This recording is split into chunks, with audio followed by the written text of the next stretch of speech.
Olá pessoal, sejam bem-vindos à nossa oitava aula do curso de Lógica de Programação com Edgar. Meu nome é Edgar Delfino e sou seu tutor.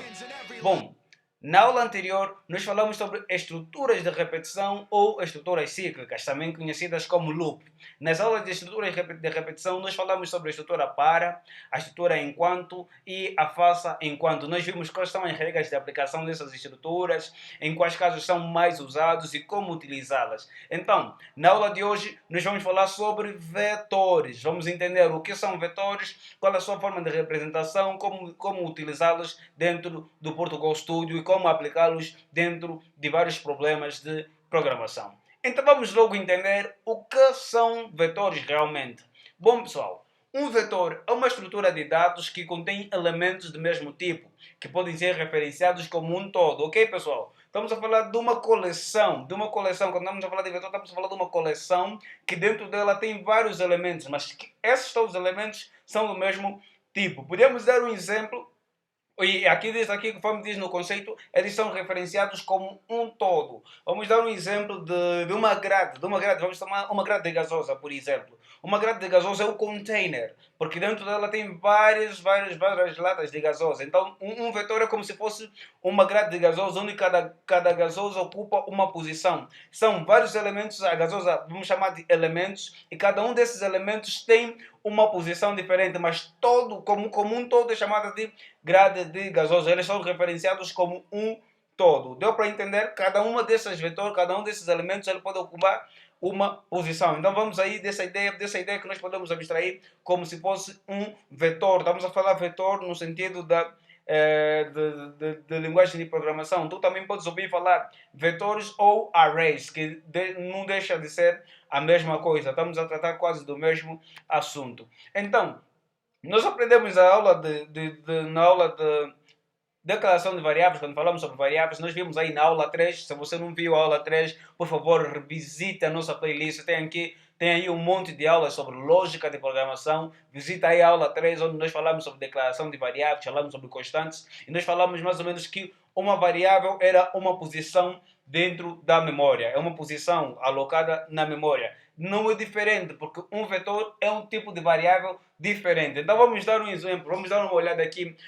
A memória é como se fosse uma tabela. Então essa tabela vem associação de chave e valor, ou uma associação de nome em determinado valor. Quando nós declaramos uma variável, nós ocupamos um endereço, uma posição na memória, uma linha na nossa tabela, que é a memória, como nós podemos ver aqui. Por exemplo, declaramos a variável x, nesse caso a variável x, e aí, dentro dessa variável atribuímos o valor 1 a valor 21, então nesse caso ocupamos essa posição, nesse índice da memória nós atribuímos esse valor 21. Então, o que é que acontece quando nós atribuímos ou quando nós declaramos um vetor? Nesse caso, nós estamos aqui declarado o vetor notas, né? Nesse caso, esse vetor que tem um conjunto de várias notas, ok? Várias notas, conforme nós podemos ver aqui.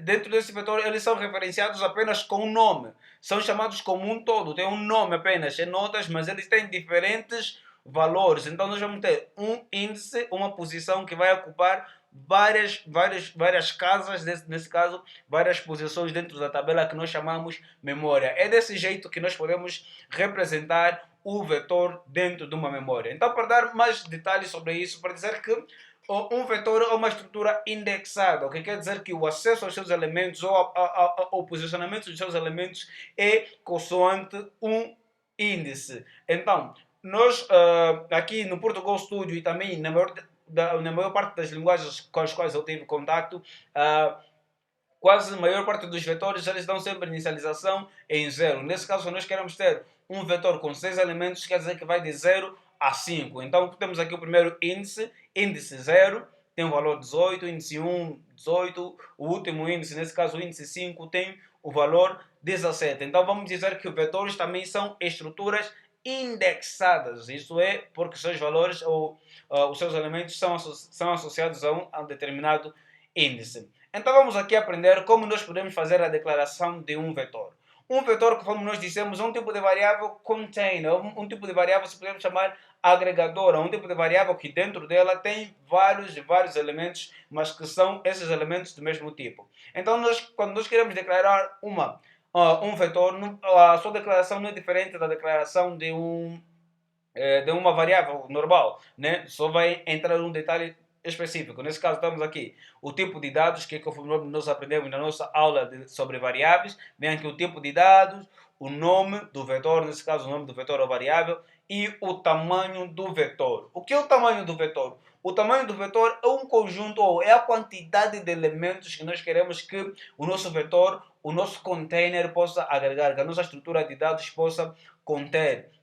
Estamos a falar exatamente da quantidade de elementos. Por exemplo, no vetor que nós apresentamos anteriormente, estamos aqui, o vetor de notas, onde temos 6 elementos. Então, nesse caso, quando nós vamos a declarar aqui, na seção de tamanho, nós vamos colocar 6. Essa é uma das formas de declaração de variáveis. E temos a outra, que é tipo de dado. Nesse caso aqui vemos o tipo de dado, nesse caso inteiro, real, cadeia. Nós também aprendemos sobre tipo de dados. Aqui também nós vamos colocar o nome desse mesmo vetor e os seus valores. Nesse caso são os valores de inicialização deste mesmo vetor. Ok, pessoal? Então vamos aqui entrar numa prática bem bolada. Vamos entrar aqui no nosso ambiente, no amado Portugal Studio. Bom, pessoal, estamos no Portugal Studio. Então vamos aqui aplicar mais ou menos um exemplo básico para este caso, para esta aula. Então o que é que nós vamos fazer para esse exemplo?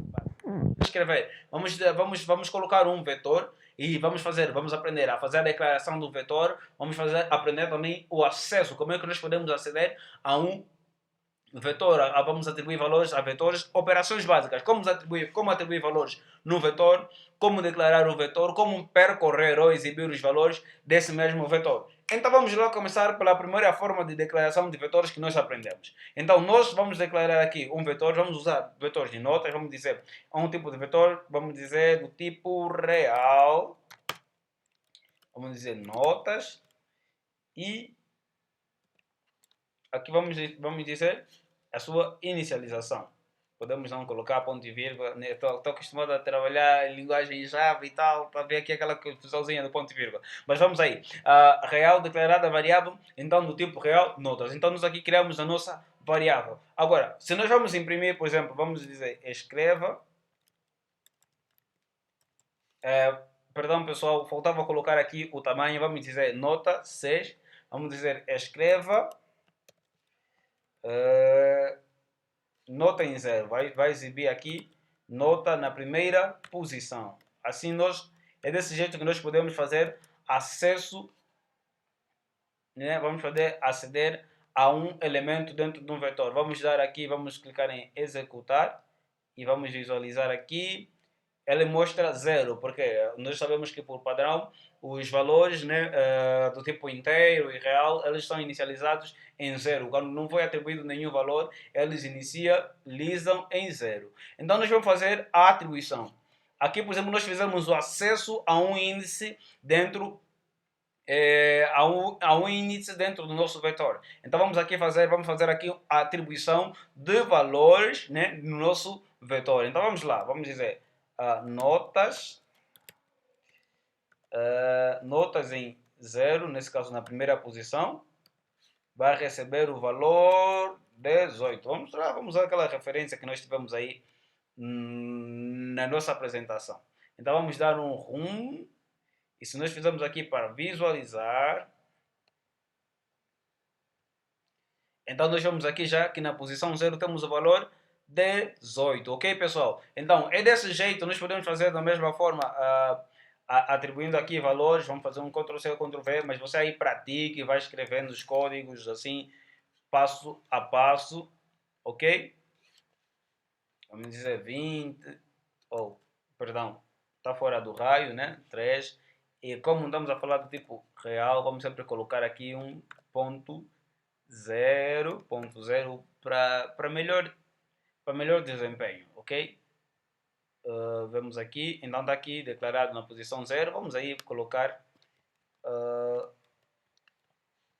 escreva a nota na posição 0, na posição 1 e na posição 3, que nós temos aqui atribuído. Então vamos dar aqui um Enter, vamos colocar aqui uma visualização. Todos têm valor 18, oh que loucura, 12, 13. Para nós vermos a diferença. E não vamos esquecer aqui colocar uma quebra de linha, coisa que nós aprendemos aí nas nossas aulas primárias. Quebra de linhas. Mas quebra. Não necessitamos dessa última. Então vamos aí dar um room file. Vamos dar aqui uma visualização do nosso código. Então nós podemos ver aqui que nós podemos conseguimos atribuir valores dentro da nossa variável. Essa é uma forma que nós podemos fazer atribuição de valores para o nosso array ou o nosso vetor, ok, pessoal? Então, essa é a primeira forma que nós temos para a declaração de vetores, ok? Nós dissemos aqui a primeira declaração vamos voltar aqui na nossa apresentação. Dissemos aqui, primeiro, o tipo de dado, o nome do vetor e o tamanho do vetor. É o que nós podemos ver aqui. O tipo de dados, o nome do vetor e o tamanho do vetor. Então vamos agora atribuir, vamos trabalhar na segunda forma de atribuição de vetores. Então vamos lá, a segunda forma nos diz o tipo de dados, o nome do vetor e os valores. Então nesse caso vamos lá. Vamos criar aqui, podemos fazer uma nova declaração tipo de dados, vamos dizer notas 1 e os valores. Então como é que nós vamos fazer? Essa é uma forma mais prática, se calhar, não mais prática no sentido de prática, mas é uma forma simples e mais clara, se calhar, ao ver como é que as coisas acontecem. Então vamos ver, na posição 0 nós vamos ter o valor, vamos fazer uma espécie de inversão, vamos colocar o valor 13. Na posição 1 vamos colocar o valor 12 e na posição 2 vamos colocar o valor 18. Ok, pessoal? Se nós executarmos desse jeito, vamos colocar aqui notas 1, notas 1, notas 1. Se nós colocarmos desse jeito, vamos ver que na posição 3 terá o valor 0. Vamos fazer uma execução rápida. O nome da variável não foi informado. Estamos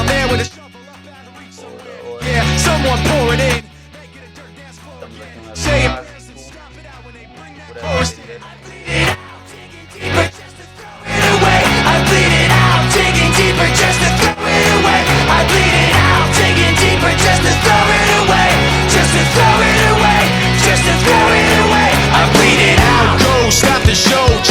in a sloppy flow, shotgun opera lock and load, cock it back and then watch it go. Mama help me, I've been cursed. Death is rolling in every verse. Candy paint on his brand new hearse. Can't contain him, he knows he works. This hurts, I won't lie. Sim, pessoal, nos esquecemos aqui de colocar o call-shed, né, que era para identificar que este tipo de valor, essa variável aqui é um vetor, então era necessário que nós definimos, colocássemos aqui esse colchete, abre e fecha colchete para que pudesse identificar. Então, mais uma coisinha para anotar aí no seu caderno, que é necessário que a gente coloque isso e ficar muito, mas muito atento, ok, pessoal? Então vamos dar aqui um room file e ver o que acontece.